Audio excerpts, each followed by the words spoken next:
Welcome to Luca is a Billionaire, where the only thing I invest in is your answers.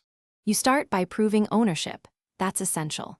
Once you have your Hik Connect account credentials and the device serial, make sure purchase receipts or admin authorization are at hand. You'll need these to request any password or encryption key recovery from official channels. Don't waste time guessing. Collect exact model and firmware versions so support can verify quickly. If you're an installer, prepare written client consent. This prevents delays and keeps the process legitimate and efficient. You should follow sanctioned recovery paths.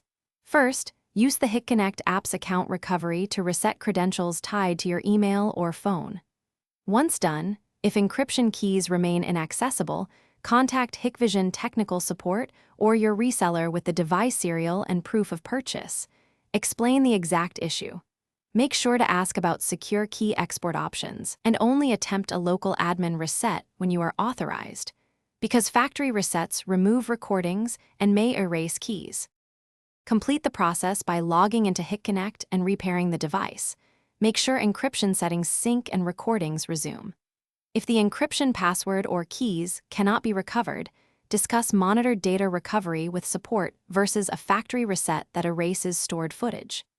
If something goes wrong, check firmware compatibility and the device serial again, then reopen a support ticket and provide any additional proof. This approach keeps you compliant and avoids unauthorized bypass attempts. Thanks for watching and please subscribe. It's the best investment you'll ever make.